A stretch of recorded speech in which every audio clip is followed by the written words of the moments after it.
할렐루야. 앞뒤 좌우의 분들에게 이렇게 우리 축복하면서 인사 나누시겠습니다. 감사합니다. 잘 오셨습니다. 축복합니다. 우리 감사로 충만한 성도님들 되시기를 주의 이름으로 축복합니다. 우리의 영혼이 감사로 충만해야 되는데 가끔씩 보면 감사로 충만한 게 아니라 불평으로 충만하게 될 때가 있습니다. 불만으로 충만하게 될 때가 있습니다. 누군가를 만나면 인사를 나누어도 감사합니다.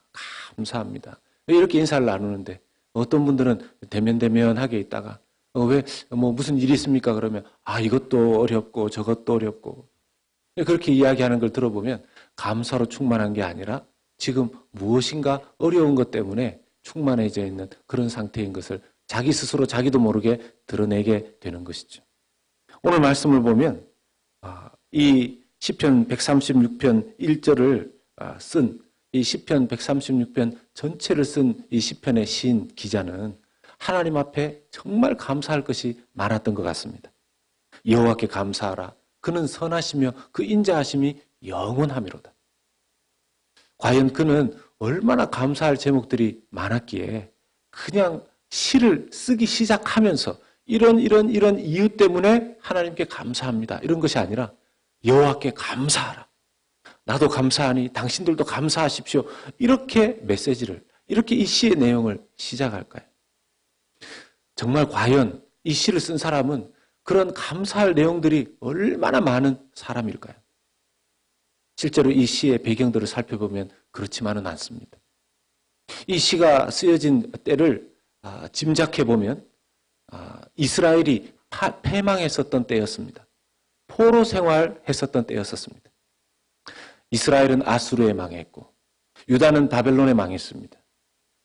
이때 연대를 측정해 볼 수 있는 표현이 오늘 시편 136편의 28절에 보면 하늘의 하나님이라는 그런 단어가 등장을 하는데 이 하늘의 하나님이라는 이 표현은 에스라서나 느헤미야서나 다니엘서를 보면 이 포로기 이후에 아수르에 또 바벨론에 이 포로로 붙잡혀간 이후에 이 성경이 쓰여졌을 때 내용들 속에 보면 하늘의 하나님이라는 표현이 자주 등장을 하는 것을 볼 수 있습니다. 그러면 이 시를 쓴 사람에게 있어서의 상황은 어떤 것이죠?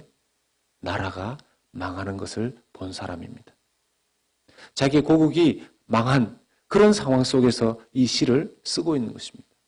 그런데 하나님 앞에 감사하다고 고백을 하고 있습니다. 이 사람의 믿음은 어떤 것이기에 그럴까요? 상황은 그러하지 않은데. 여러분, 예레미야 같은 경우에도 보면 예레미야 애가를 보면 예레미야 애가 33장 22절에 이런 말씀이 있습니다. 여호와의 인자와 긍휼이 무궁하심으로 우리가 진멸되지 아니함이니이다. 예레미야의 시대가 어떠했습니까? 그때 역시 적국에 계속해서 시달리고 있으면서 망하기 일보 직전에 이미 망한 상태에 놓여져 있는 이스라엘 민족들을 향해서 예레미야가 하나님께 돌아오고 하나님 앞에 회개하기를 메시지를 전했던 그 시기였었습니다. 그런데 그때에도 예레미야는 여호와의 인자와 긍휼이 무궁하다고 하나님께 감사하고 찬송합니다. 여러분, 이런 것들을 살펴보면 과연 환경이 좋다고 해서 상황이 좋다고 해서 그것 때문에 감사하는 것만은 아니라는 것을 알 수가 있습니다. 한 여인의 이야기를 봅니다. 이 여인은 자기가 16살 때 홍역 바이러스로 췌장이 망가져서 평생 당뇨 합병증과 싸워야 했습니다. 그 이후에 15년 동안 팔과 다리에 수없이 많은 수술을 하였고 눈에 문제가 생겨서 레이저 치료를 수백 번을 했습니다. 망막에 출혈이 생겨서 몇 번의 큰 눈 수술을 받았지만 한쪽 눈은 거의 보이지 않게 되었습니다. 그리고 대수술은 소위 말해서 몸의 대수술은 8번을 받았고 그 이후에 장 중첩증으로 인해서 장을 절제해내고 자궁을 적출해내고 또 발에 부상을 당해서 발의 뼈가 산산조각이 나서 그걸 짜맞추는 일을 했지만 결국은 다리를 절게 되었습니다. 극심한 저혈압에 시달리고 신장마저 고장이 나서 신장을 이식하고 정해진 시간에 하루에 11번의 약을 먹어야 했습니다. 관절염으로 두 손은 고통스럽고 남편에게는 버림받았습니다. 한쪽 눈의 시력도 잃었고 나중에는 한쪽 귀도 들리지 않았습니다. 암에 걸리고 신장 이식 수술을 하고 이러한 상황 속에서 그는 하나님 앞에 감사하는 자가 되었습니다. 이 사람이 누구냐 하면, 이 자매님이 누구냐 하면 마르바던이라고 하는 탁월한 이 시대의 영성신학자로서 신학교에서 강의를 하고 세계를 다니면서 하나님의 위로에 대해서, 하나님의 함께하심에 대해서, 하나님과 함께하면 그 안식을 누릴 수 있다는 것에 대해서 강연하는 귀한 영성신학자입니다. 여러분, 고난이 깊어지면 이렇게 영성도 깊어지는 것 같습니다. 어떤 분들은 저는 영성이 안 깊어져도 좋으니까 고난이 별로 없었으면 좋겠습니다. 이런 분들도 계시죠. 마르바드는 자기가 약하기 때문에 우리의 약함 그 속에서 하나님 앞에 감사할 수 있는 기쁨의 제목을 찾을 수 있다. 이렇게 이야기를 합니다. 놀라운 역설적인 믿음이죠. 이 마르바던 같은 이런 신학자의 예를 돌아보아도 과연 그 감사라는 것은 그냥 주변에 무슨 상황이 좋고 자기 몸이 건강하기 때문에만 감사할 수 있는 그 수준에서만 나오는 감사와는 질적으로 차원이 다른 감사가 있는 것을 보게 됩니다. 그러면 우리는 어떤 감사를 하나님 앞에 올려드리고 있는지 우리 자신을 돌아보아야 할 것입니다. 어떤 때는 내 삶의 고통 때문에 내가 하나님 앞에 이렇게 눈물을 흘리고 있음에도 불구하고 하나님은 알고 계시는 거예요. 내가 이 좌절에 이 시간들을 지나고 있는데 하나님은 알고 계시는 거예요. 내가 이 암흑의 이 고통 속에서 하나님께 내 필요를 그렇게 간절히 구함에도 불구하고 아니 다른 사람들의 기도는 그렇게 많이 들어주시는 것 같은데 왜 내 기도는 이렇게 오랫동안 응답하시지 않는가? 이런 생각을 하면서 알 수 없는 불평과 불만이 우리를 사로잡을 때가 있더라는 것입니다. 그런데 오늘 이 시를 써서 하나님 앞에 고백하는 하나님 여호와께 감사하라. 그는 선하시며 인자하심이 영원합니다. 그가 여호와께 감사하는 그 이유가 왜냐하면 그는 선하시고 인자하심이 영원하기 때문에 자기는 감사하다고 이야기합니다. 자기의 민족이 망한 이 현실 앞에서 하나님이 어떻게 선하다고 말할 수 있죠? 자기의 몸이 거의 다른 사람과 비교했을 때 비교할 수 없을 정도로 망가져버린 그 여인이 어떻게 하나님은 인자하신 분이라고 말할 수 있죠? 그것은 결코 자기 자신의 몸, 자기 자신의 상황, 현실만을 봐서 할 수 있는 그런 감사는 아닙니다. 과연 하나님의 어떤 부분을 보았길래 이 사람들은 그런 감사를 주님 앞에 올려드릴 수 있었을까요? 우리의 믿음의 눈이 뜨여져서 우리도 그런 감사를 주님 앞에 올려드릴 수 있기를 예수 그리스도 이름으로 축복합니다. 우리 믿음으로 아멘 하십시다. 아멘. 믿음의 눈이 뜨여져야 하나님 앞에 우리가 감사해야 될 것들이 있는 것을 찾아낼 수 있습니다. 그것을 찾아내지 못하면 우리가 하나님 앞에 베풀어 주신 것들조차 누리지 못하고 계속해서 어둠 속에 놓여지게 되는 것입니다. 어떤 분들의 경우에는 오늘날의 삶에 그냥 워낙 바깥에 어려운 일들이 많으니까 그냥 멀리는 내다보시지도 않습니다. 그냥 근처에 일어나는 일들은 타주에서 무슨 폭탄이 터지고 사람이 죽었다 그래도 그냥 혀 좀 차고 안타깝다고 그렇게 이야기하고 난 다음에 쉽게 잊어버립니다. 며칠 전에 총기 사건이 캘리포니아에서 있었고 또 며칠 전에 어디 그 뉴욕에서 어떤 사건들이 있어서 사람들이 죽어났고 그렇다고 하지만 그 뉴스를 듣고 하루만 지나가 버리면 그냥 그것은 내 삶에 저 멀리에서 일어났던 사건 중에 하나로 치부해버리는 것이 오늘날의 우리의 삶의 모습들입니다. 그런데 그런 총기 사건 같은 것이 아니라 할지라도 내 가족 중에서 누군가가 불의의 일을 당하면 굉장히 심각해집니다. 어떻게 하나님께서 내 가족에게, 내 가까운 사람들에게 이런 어려운 일들을 허락하실 수 있느냐 하는 것이죠. 앤 보스캠프라는 자매가 있습니다. 이 앤이라는 자매는 시골 농장에서 태어났는데 둘째 딸로 태어났습니다. 그런데 이 둘째였던 앤 자매가 유년기 시절에 2살짜리 동생이 이 농장의 고양이를 쫓아서 아장아장 따라가다가 농장 도로 앞에 다니는 트럭에 치여서 그 자리에서 죽습니다. 그런데 그 모습을 이 앤이 보게 됩니다. 자기 동생이 죽는 그 장면을 그냥 그 자리에서 눈을 똑바로 뜨고 그대로 보게 됩니다. 근데 이 앤만 그것을 본 것이 아니라 어머니 아버지도 그 농장 집 앞에 마당에 있다가 그 자녀가 죽는 것을 그대로 보게 됩니다.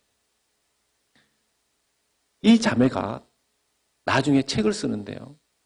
그의 인생 가운데 잊혀지지 않는 그 트라우마 속에서 그의 고뇌를 이렇게 몇 줄을 써봅니다. 하나님은 과연 선하신가? 그런 신이 존재하기는 하는 것인가?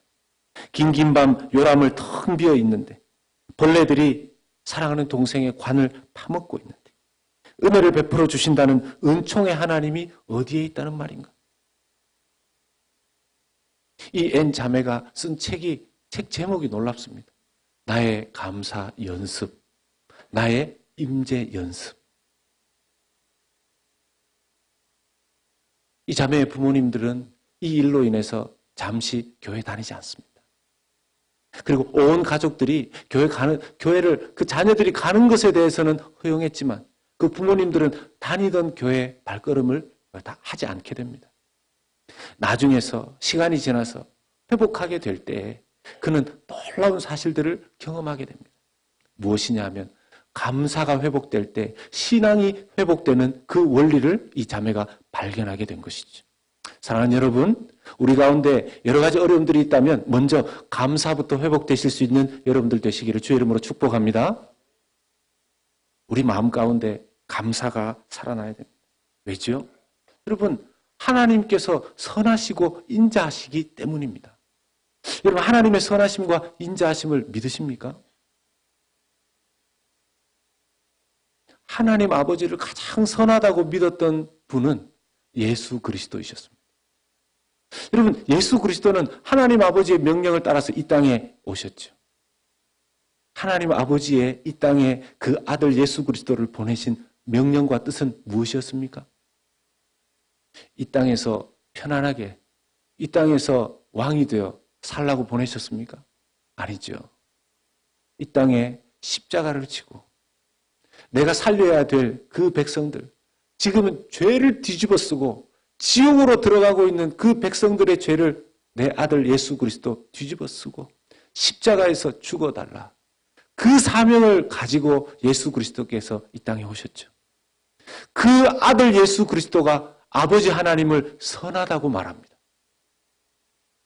어떤 아들이 자기를 죽게 내버려 두는 그 아버지를 향하여 선하신 아버지라고, 선한 아버지라고 말할 수 있습니까?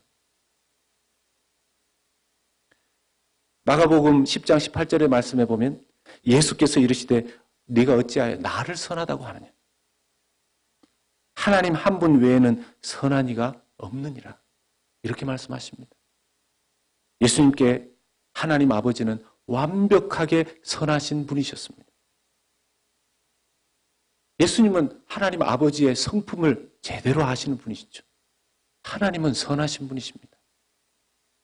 그 선하신 성품 그대로 세상을 만드셨습니다. 그래서 하나님께서 만드신 세상은 다 선한 세상이었습니다. 하나님께서 첫 인간을 만드셨습니다. 선하게 만드셨습니다.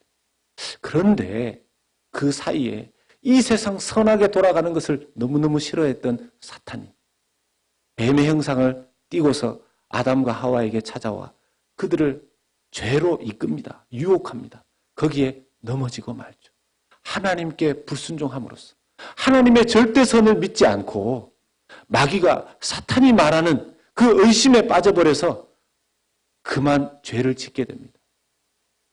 절대선이신 하나님, 그리고 절대 선의 공간이라고 할 수 있는 그 에덴 동산에 더 이상 죄인이 되어버린 아담과 하와를 둘 수 없어 아담과 하와를 하나님께서는 내보내셔야 했습니다. 그리고 낙원처럼 만들기를 원하셨던 이 선하게 창조된 세상이 그때부터 죄로 오염되고 물들기 시작했죠. 하나님의 선하심은 여기에서 포기하지 않으십니다. 하나님은 그들을 죄로 이끌었던 그 사단의 머리를 박살내시고 어떻게 해서든 생명처럼 사랑하는 인간들을 구원하기 위한 결단을 바로 그때 하십니다.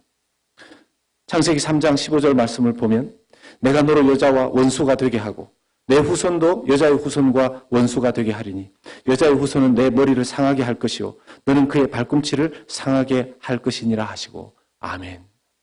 하나님의 결심입니다. 하나님의 결심입니다. 선하신 하나님의 뜻이 포기되어지지 아니하고 계속해서 나타나는 것입니다.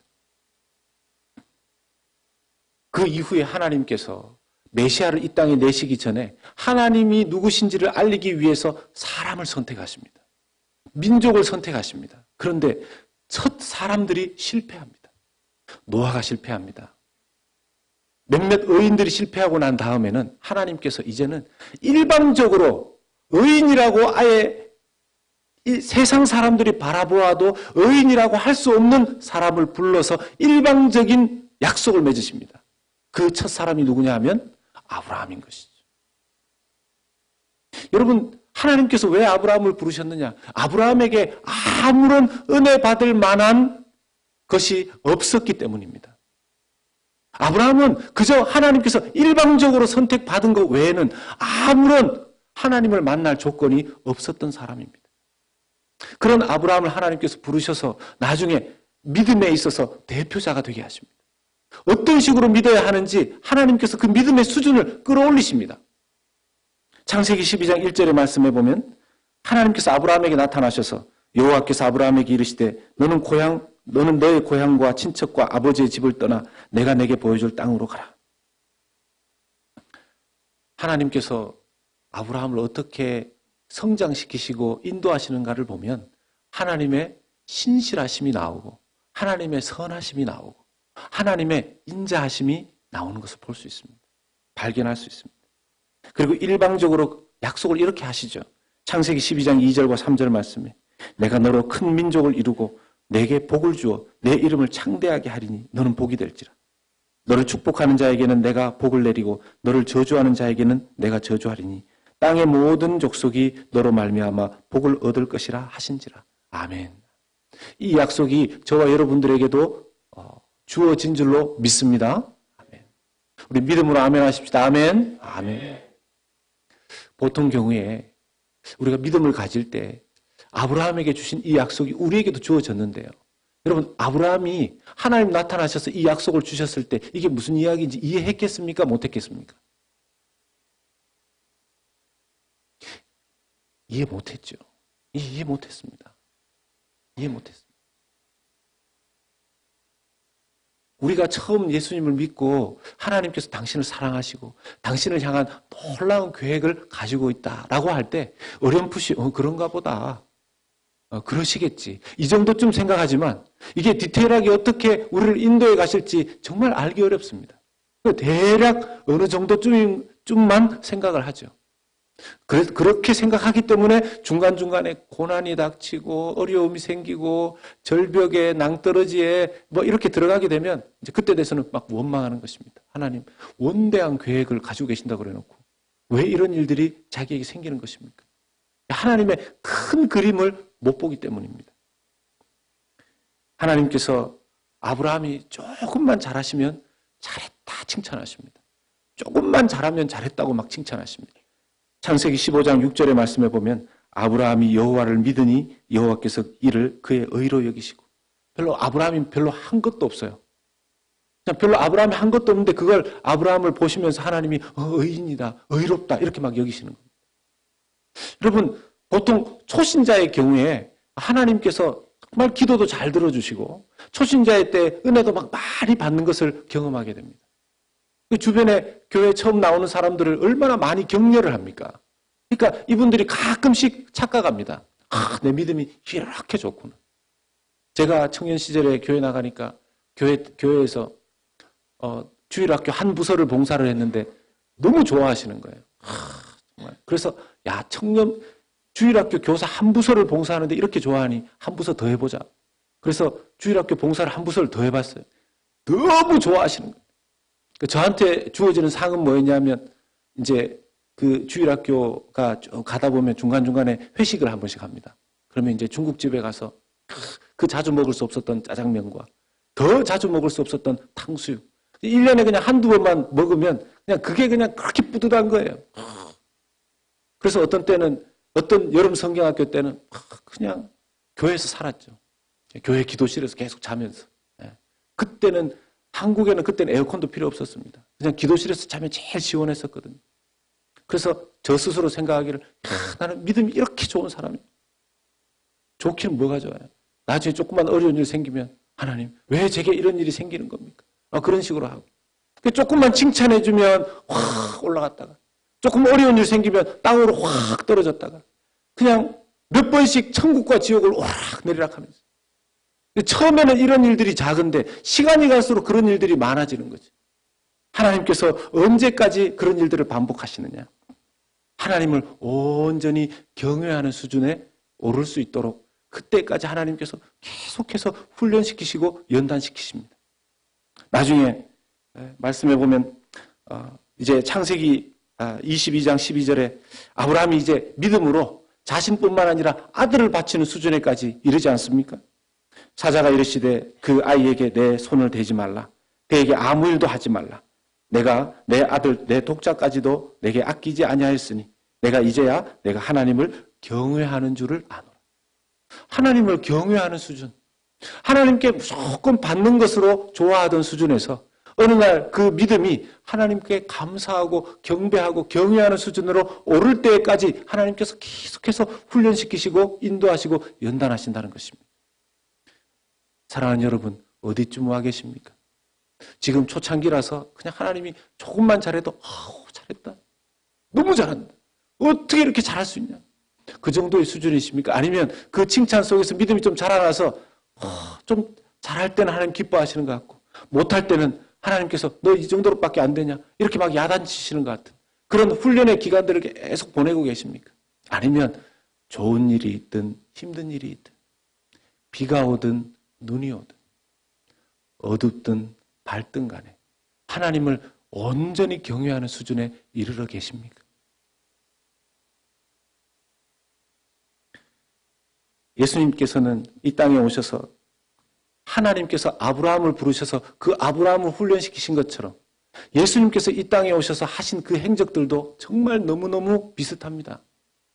하나님께서 아브라함을 믿음의 조상으로 오직 은혜로 부르셨듯이 예수님도 오셔서 의인이 아닌 죄인을 가장 먼저 부르셨습니다.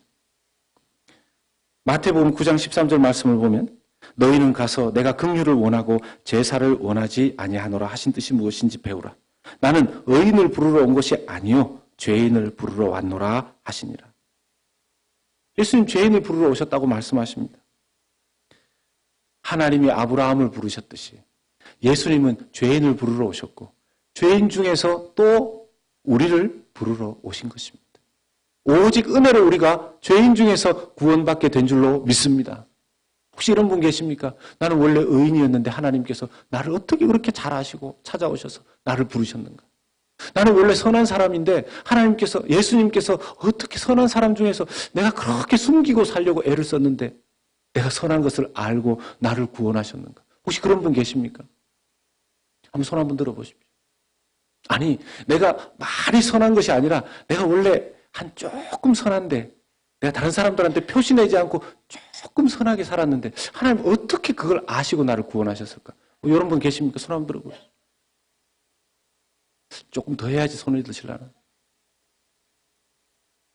여러분, 하나님이 우리를 구원하신 이유는 우리에게 선함이 하나도 없었기 때문에 우리가 구원받을 수 있는 능력이 하나도 없었기 때문에 우리를 구원하신 줄로 믿습니다.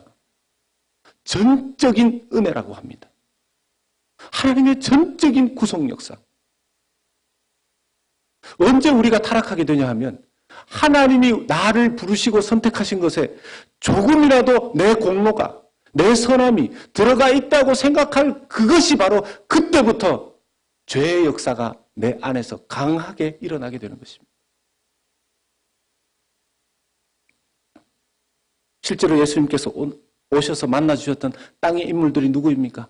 5명의 남편에게 버림받고 6번째 남편과 살고 있었던 사마리아 여인, 동족들에게 외면당하던 세리, 38년이나 환자촌에 있었던 가족들도 다 외면해버린 병자, 한센시병, 나환자들, 그런 사람들에게 예수님께서 먼저 찾아오시지 않았습니까?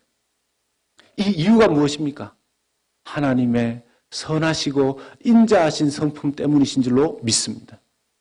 인자하심. 여러분, 인자하다라는 그 뜻, 이 어원이 헤세드입니다. 약속에 근거한 인자함입니다. 약속에 근거한 사랑입니다. 하나님 우리와 한번 사랑의 약속의 관계를 맺으시면 그 약속도 일방적으로 우리와 맺으셨을 뿐만 아니라 그 약속을 지킬 수 있는 수준으로 우리를 끌어올리시는 분도 하나님이십니다. 그럼 우리가 해야 될 일은 뭘까요? 우리가 해야 될 일은 뭘까요? 하나님께서 일방적으로 우리를 은혜로 부르셨고 또 하나님께서 우리의 손목을 끌고 하나님을 경외하는 믿음의 수준까지 우리를 끌어올리시는데 우리가 하는 역할은 순종입니다. 그것에 순종하는 것입니다. 신앙생활을 해보면요, 어떤 사람들이 시간이 짧아도 빨리 신앙이 성장하고 어떤 사람들은 시간이 길어도 신앙이 하나님을 경외하는 수준으로까지 잘 못 올라가는 사람을 봅니다. 하나님이 끌고 끌어도 계속 거기에 멈추어 있는 그런 신앙의 사람들을 보죠. 그 큰 차이가 뭐겠습니까? 순종입니다. 그런데 그 순종이 무엇으로 나타나냐 하면 바로 감사로 나타나게 된다는 것입니다. 하나님께서 선함과 인자함을 베푸시는 그런 일들을 우리 가운데 계속 하고 계시다면 우리가 하나님 앞에 온전한 하나님의 백성으로 살아가기 위해서 순종, 또 다른 오늘의 표현으로 하자면 그 감사가 우리 가운데 회복되어져야 된다는 것이죠. 그래서 몇 가지를 우리가 실천도 해보고 반드시 기억해야 될 것이, 첫 번째는 감사의 내용을 찾고 기록하고 나누라는 것입니다. 한번 따라서 하십시다. 감사의 내용을 찾고 기록하고 나눕시다. 오늘 주보에서 받으신 거 한번 이렇게 들어보십시오. 제목이 감사로 이루는 나의 일주일입니다. 일주일 안에 감사 몇 번 하실 것 같습니까? 일주일 안에 감사 몇 번 하실? 물론 어떤 분들은 그러실 목사님 저는 뭐 하루에 감사를 100번을 합니다. 이런 분들도 계실 거예요. 그래서 제가 그 수고를 덜어드리기 위해서 그냥 하루에 5번만 감사하게끔 작성을 했습니다. 감사 내용이 너무 많으시겠지만 그 중에서 한 5개만 쓰십시오. 오늘부터 이 감사의 제목을 하루에 5개씩 쓰셔가지고 다음 주일쯤 될 때 일주일 다 끝나고 나면 다음 주일이 추수감사 예배입니다. 추수감사 예배입니다. 그 추수감사 예배가 끝나고 나면 가족들하고 같이 아니면은 주변에 교제하는 동료들과 함께 이 감사의 제목들을 이렇게 좀 나누십시오. 여러분, 감사를 나누면 놀라운 감사의 그 풍성함이 우리 가운데 임할 줄로 믿습니다. 감사는 나누면 풍성해지죠. 여러분, 불평은 나누면 어두워집니다. 감사는 나누면 밝아집니다.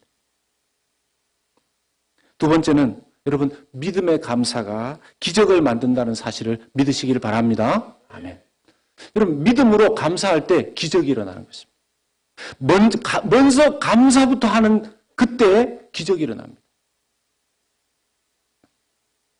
여러분, 예수님께서 오병이어의 기적을 일으키시기 전에 뭐부터 했습니까? 감사부터 했습니다. 마태복음 14장 19절 말씀에 무리를 명하여 잔디 위에 앉히시고 떡 5개와 물고기 2마리를 가지사 하늘을 우러러 축사하시고 떡을 떼어 제자들에게 주심에 제자들이 무리에게 나누어 주었습니다. 하늘을 우러러, 그 몇 개 되지도 않는 그걸 하늘을 우러러 축사하셨습니다. 축사. 여기서 말하는 축사가 하나님 감사합니다. 하나님 감사. 몇 개 되지도 않는데 하나님 감사합니다. 이 감사의 기도부터 드렸는데 하나님께서 그 몇 개 되지 않는 그 빵과 그 물고기로 많은 사람들을 먹고도 남게 했다는 것이죠. 여러분, 죽은 나사로가 살아나기 전에, 예수님께서 죽은 나사로를 살리기 전에도 감사부터 먼저 하셨습니다. 감사 기도부터 먼저 하셨습니다. 요한복음 11장 41절 말씀에 돌을 옮겨 놓으니 예수께서 눈을 들어 우러러 보시고 이르시되 아버지여 내 말을 들으신 것을 감사하나이다. 감사하나이다. 지금 사람 죽어 있는데 감사하나이다.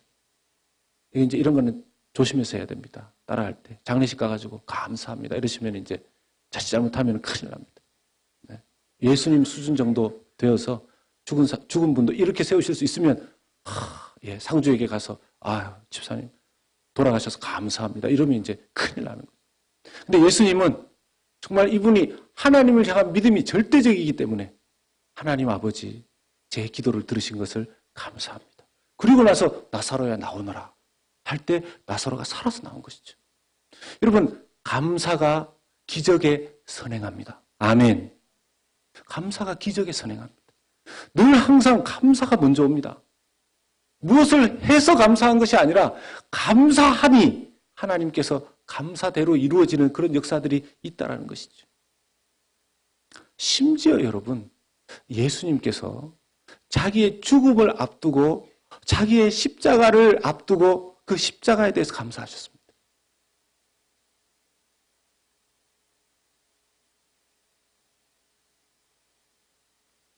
우리 중에서 그 정도의 수준이 되는 분이 얼만큼 있을지 모르겠습니다. 물론 예수님이니까 그랬겠죠. 그냥 우리는 그냥 돌아가시기 전에 누군가가 가족들 다 불러 모아놓고 감사 예배드리고 그렇게 돌아가시는 분이 있으면 정말 어떻게 그런 인생을 보내실 수 있을까? 그러면서 하나님께 영광 돌립니다. 그런데 예수님은 그냥 참 주무시듯이 돌아가신 게 아니지 않습니까? 이제 몇 시간 있으면 십자가 지셔야 되는, 십자가도 그냥 지십니까? 그 전에 채찍으로 만신창이가 되시는 그것을 이미 다 알고 계시지 않습니까? 그것을 기념하는 그 저녁 만찬, 마지막 만찬, 그 라스트 서퍼, 그 자리에서 예수님이 이렇게 말씀하십니다. 누가복음 22장 19절 말씀에 같이 읽겠습니다. 또 떡을 가져 감사 기도하시고 떼어 그들에게 주시며 이르시되 이것은 너희를 위하여 주는 내 몸이라 너희가 이를 행하여 나를 기념하라 하시고 아멘.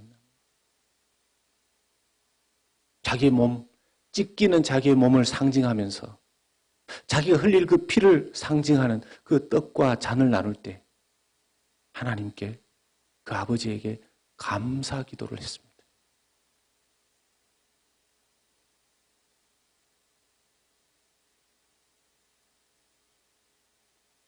감사가 늘 기적 앞에 온다는 사실을 기억하실 수 있기를 주의 이름으로 축원합니다. 세 번째는 실패라고 생각될지라도 감사를 찾으셔야 한다는 것입니다. 실수라고 생각되더라도 감사를 찾아내야 된다는 것이죠. 살다 보면 내가 하나님 앞에 더 순종했어야 되는데 하나님 더 잘 모셨어야 되는데 아니 하나님까지 안 가더라도 내가 이런 결정들을 잘못한 것 같은데 그때 그 결정을 그렇게 하면 안 되는데 그런 뼈저린 마음이 들 때가 있습니다. 그 실패 앞에 그 실수 앞에 과연 감사할 수 있을까요? 예수님은 하셨습니다. 예수님도 실패처럼 보이는 상황이 있으셨습니다. 마태복음 11장 20절에서 23절의 말씀을 보면요. 예수님께서 권능을 아주 많이 행했던 고을이 있습니다. 그런데 그 고을에서 많은 기적들을 행하셨음에도 불구하고 그 고을이 회개하지 않는 겁니다. 쉽게 말하면 예수님을 믿지 않는 거죠. 참 저는 저 말씀 보면서 위로를 많이 받습니다. 예수님이 설교를 해도 은혜를 못 받는 사람이 있을 수 있구나. 저 같은 사람이 설교를 해서 목사님 은혜가 안 됩니다 이런 얘기는 너무 당연한 거구나. 만약에 은혜를 받았다 그러면 정말 엄청난 기적이구나 막 이런 생각이 듭니다. 예수님이 오셔서 기적을 행했는데도 회개하지 않은 고을이 있다는데요. 그런데 실패로 돌아간 것 같은 저 사역을 두고 예수님께서 마태복음 11장 25절 말씀에 보면 그때 예수께서 대답하여 이르시되 천재의 주제이신 아버지여 이것을 지혜롭고 슬기 있는 자들에게는 숨기시고 어린 아이들에게는 나타내심을 감사하나이다. 감사하나이다. 실패가 눈앞에 있지만 즉각적으로 감사의 제목을 찾으셨습니다. 사랑하는 여러분, 자기의 실패에 함몰되지 마시기 바랍니다. 자기의 실수에 무너지지 마시기를 바랍니다. 여러분, 어떤 분들은 참 실수하고 실패했다고 막 세상 끝난 것처럼 막 괴로워하는 분들이 계세요. 우리는 원래 실수하고 실패하고 그런 사람들이에요. 뭘 그렇게 자기 자신을 높게 평가하고 그럽니까? 누구를 기대했었는데 누가 너무 실망했고, 여러분 뭘 그렇게 실망합니까? 우리 자신도 그렇고 남도 그렇고 하나님의 은혜가 아니면 우리는 감사하기 어려운 사람들입니다. 그렇지 않습니까? 부부도 하나님 은혜로 사는 거예요. 어떤 분들은 전우회로 산다고 그러는데 여러분 전우도 나중에 어떻게 될지 몰라요. 하나님 은혜로 사는 겁니다. 하나님 은혜로. 하나님께 감사할 때 우리의 삶 가운데 배우자도 가족들도 나의 배우자의 내가 사랑할 수 없는 모습도 나의 가족들의 내가 기대에 못 미치는 그 모습도 하나님 앞에 감사할 때 우리가 그를 향한 그 사랑도 그 은혜도 회복이 되는 줄로 믿습니다. 우리 믿음으로 크게 아멘 합시다. 아멘. 네. 감사의 계절입니다. 사랑하는 여러분, 지금 여러분들의 감사의 대상은 누구입니까? 세상을 바라보며 감사하고 계십니까? 하나님을 바라보며 감사의 제목을 찾으시기 바랍니다. 여러분, 무슨 좋은 일을 주시면 하나님 앞에 감사하려고 마음먹고 계십니까? 먼저 감사하기를 주의 이름으로 축복합니다. 실패해서 실수해서 안 되겠다. 이제 다른 쪽을 찾아봐야 되겠다. 내가 하나님 의지했었는데 이렇게 실패했는데 아니면 내가 다른 옆쪽에 있는 IS나 다른 어떤 모슬렘권이나 이런 데로 한번 가볼까? 더 능력 있는 용한 점쟁이를 찾아가 볼까? 아닙니다.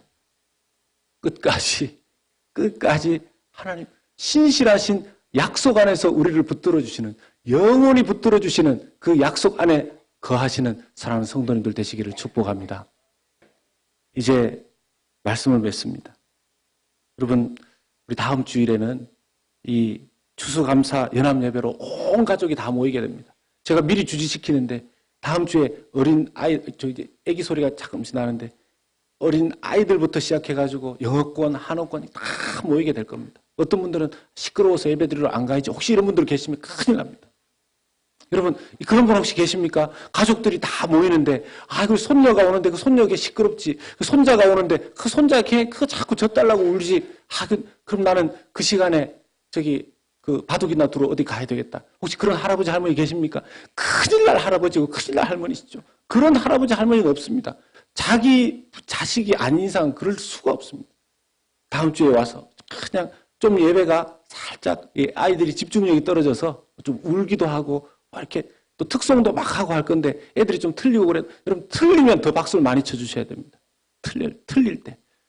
제가 보니까 미국에 제가 처음 와가지고 아이들 어렸을 때 제 애들이 그때 초등학교 2학년 또 둘째는 3살, 4살 이랬는데 학교에서 발표회 있다 그래서 가봤더니만 저는 얼마나 발표를 잘하는가 싶어서 봤더니만 제 큰애가 나오기 전에 어떤 학생이 나와가지고 피리를 부는데 저는 얼마나 연주를 잘할지 기대를 하고 있었어요. 하는데 삐삐삐삐삐 이래서 제가 속으로 어떻게 저런 실력을 선생님이 누군가 제가 이런 생각을 하고 있는데 막 뒤에서 누군가가 보니까 막 할아버지 할머니가 브라보 막 앵콜 그래서 자기 가족들이에요. 그래서 저는 미국의 그런 문화는 너무 좋습니다.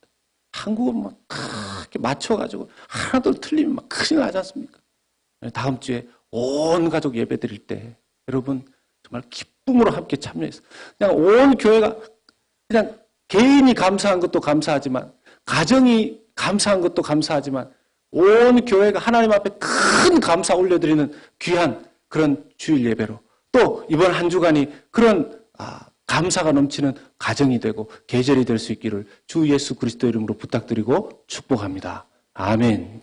같이 기도하도록 하겠습니다. 함께